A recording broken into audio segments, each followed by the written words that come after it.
Assalamualaikum warahmatullahi wabarakatuh.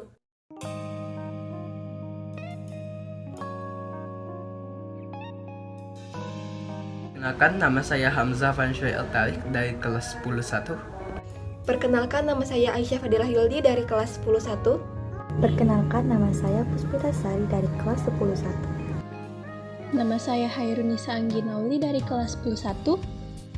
Perkenalkan, nama saya Priyakunta Biswara dari kelas 10-1.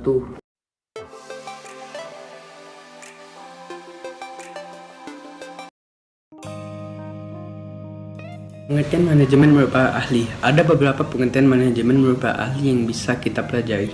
Kalau menurut George R. Terry dalam bukunya The Principle of Management, manajemen ialah usaha-usaha yang dilakukan untuk mencapai tujuan yang sudah ditetapkan lebih dahulu dengan menggunakan kegiatan orang lain.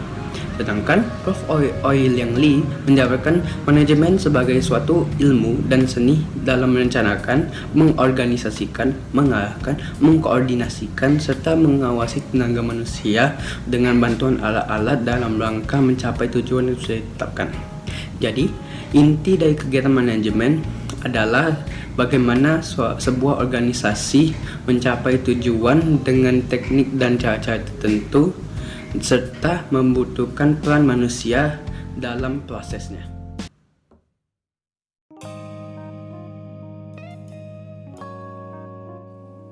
Fungsi manajemen. Fungsi manajemen berguna agar setiap jenjang memiliki ritme yang sama untuk melakukan tugasnya masing-masing. Fungsi manajemen ini diarahkan untuk mewujudkan tujuan bersama dalam sebuah organisasi. Fungsi manajemen ada 4. Yang pertama, fungsi perencanaan atau planning. Planning adalah bagaimana perusahaan menetapkan tujuan yang diinginkan dan kemudian menyusun rencana strategi bagaimana cara untuk mencapai tujuan tersebut. Pada umumnya, perencanaan mencakup 5W, 1H. 2. Fungsi pengorganisasian atau organizing. Organizing adalah pengaturan sumber daya manusia dan sumber daya fisik yang dimiliki agar bisa menjalankan rencana-rencana yang sudah diputuskan untuk mencapai tujuan yang diinginkan. Yang ketiga, fungsi pengarahan atau directing. Directing adalah upaya untuk menciptakan suasana kerja dinamis, sehat agar kinerjanya lebih efektif dan efisien. 4. Fungsi pengendalian atau controlling. Controlling adalah upaya untuk menilai suatu kinerja yang berpatokan kepada standar yang telah dibuat, juga melakukan perbaikan apabila memang dibutuhkan.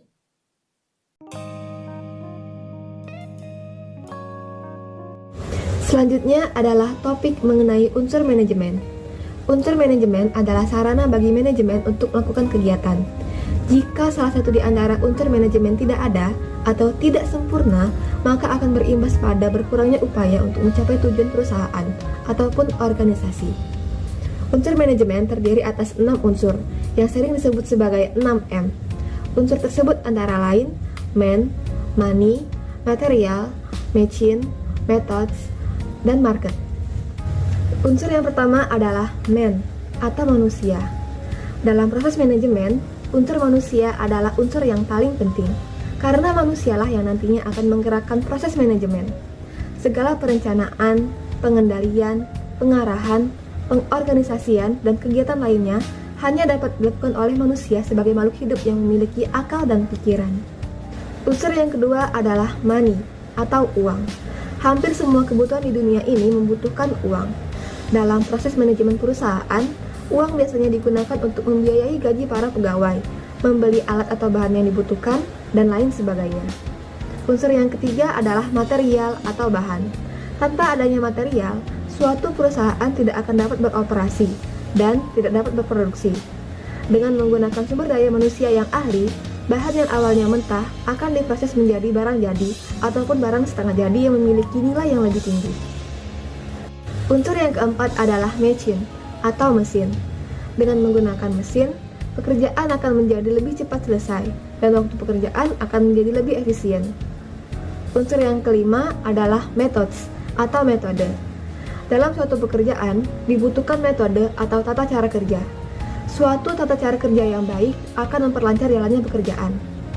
Dan unsur yang terakhir, yang keenam, adalah market atau pemasaran. Pemasaran tentu sangat penting dilakukan agar masyarakat umum dapat mengetahui produk yang kita jual, sehingga nantinya mereka akan tertarik untuk membeli produk yang kita hasilkan. Pengendalian pasar yang baik tentunya akan membawa keuntungan yang besar bagi suatu perusahaan. Itulah tadi pembahasan mengenai unsur-unsur manajemen yang terdiri dari 6M, yaitu man, money, material, machine, methods, dan market.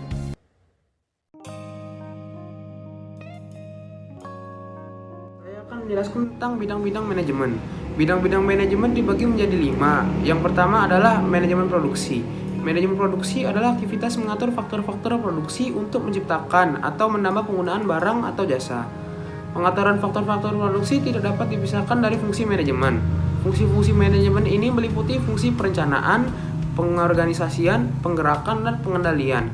Keempat fungsi manajemen dalam produksi sangat menentukan keberhasilan produksi. Tujuan manajemen produksi adalah mengatur produksi barang atau jasa dalam jumlah, kualitas, harga, waktu, dan tempat tertentu sesuai kebutuhan konsumen. Yang kedua adalah manajemen pemasaran. Manajemen pemasaran adalah kegiatan untuk memaksimalkan fungsi pemasaran sehingga pertukaran atau pengiriman barang atau jasa dari produsen ke konsumen dapat berjalan dengan lancar dan memuaskan. Untuk mencapai tujuan pemasaran, perusahaan harus menganalisis peluang pasar. Ini berarti bahwa dalam manajemen pemasaran perlu untuk menganalisis lingkungan pemasaran, analisis pesaing, dan perilaku pasar. Tiga adalah manajemen keuangan. Manajemen keuangan perusahaan adalah kegiatan untuk mendapatkan dan menggunakan dana dengan tujuan meningkatkan atau memaksimalkan nilai perusahaan.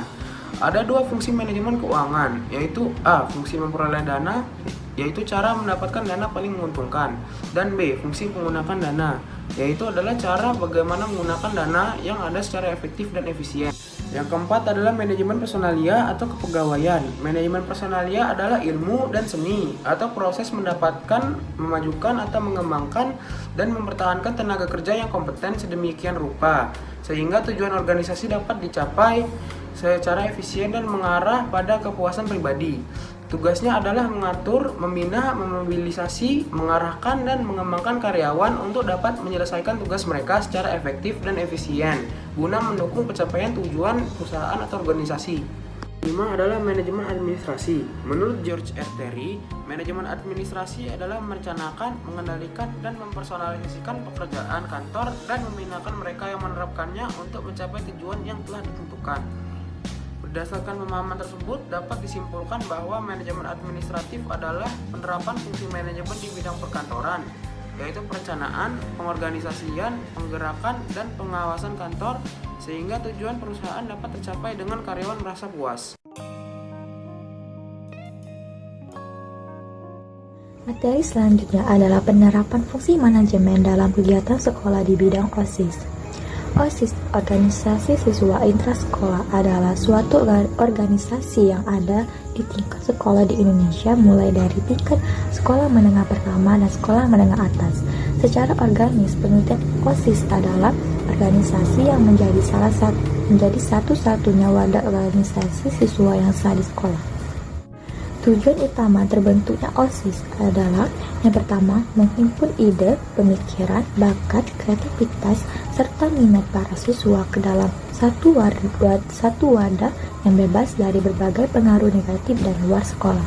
Yang kedua adalah mendorong sikap, jiwa, dan semangat kesatuan dan persatuan di antara para siswa sehingga timbul satu kebanggaan untuk mendukung dan peran sekolah sebagai tempat terselenggaranya proses belajar mengajar. Yang ketiga, sebagai tempat dan sarana untuk berkomunikasi, menyampaikan pemikiran, gagasan dalam usaha untuk lebih mematangkan kemampuan berpikir, wawasan, dan pengambilan keputusan. Nah, dalam kegiatan yang dilaksanakan oleh OSIS, tentunya fungsi manajemen harus diperhatikan. Yang pertama adalah perencanaan. Misalkan dalam rangka memperingati hari jadi, sekolah akan mengadakan pentas seni. Salah satu siswa ditunjuk sebagai ketua pelaksana, kemudian ia bersama anggota OSIS dan beberapa perwakilan kelas mengadakan rapat. Dimulai dengan menetapkan tujuan diadakannya pentas seni, kemudian menghimpun ide dan konsep dari peserta rapat. Tidak lupa mereka juga mengidentifikasi segala kemungkinan berupa kemudahan dan hambatan jika konsep dieksekusi nantinya. Setelah konsep dasar didapatkan, mereka akan mengembangkan rencana atau konsep tersebut dalam serangkaian kegiatan untuk mencapai tujuannya. Penting lainnya juga merencanakan seperti target, sasaran, dan media promosinya. Setelah itu, ketua pelaksana bersama beberapa perwakilan panitia mengomunikasikan kepada pihak sekolah. Selanjutnya yang kedua, pengorganisasian. Berdasarkan hasil diskusi, ketua pelaksanaan kemudian menempatkan orang sesuai kemampuan dan keahlian dalam bidangnya. Misalnya ada ketua, wakil ketua, sekretaris, bendahara, dan seksi bidang besar seperti seksi acara, humas, dekorasi, konsumsi, dan perlengkapan. Masing-masing seksi bidang dikoordinir oleh satu koordinator.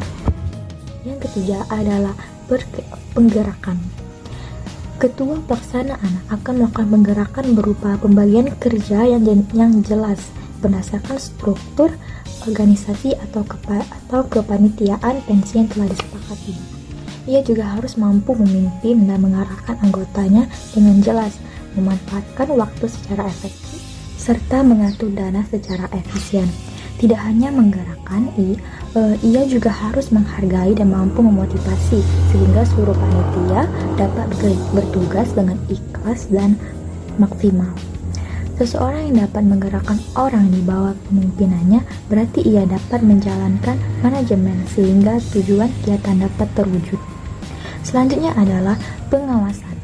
Dalam pelaksanaannya, ketua pelaksana dan seluruh koordinator seksi bidang melaksanakan fungsi manajemen pengawasan berupa evaluasi kerja dari setiap panitia. Dalam evaluasi juga akan dinilai apakah pelaksanaan pentas seni sudah sesuai standar atau mencapai tujuan. Pada tahap pengawasan, seringkali ketua pelaksana dan para koordinator juga mengambil tindakan korektif sehingga pelaksanaan kegiatan keep on track. Bahkan di akhir kegiatan, fungsi pengawasan masih terus berjalan.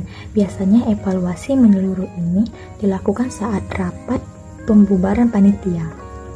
Tujuannya agar hasil evaluasi bisa digunakan sebagai bahan koreksi dan panduan untuk melaksanakan kegiatan selanjutnya.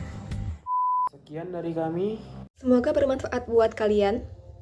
Mohon maaf apabila ada salah kata. Thanks for watching.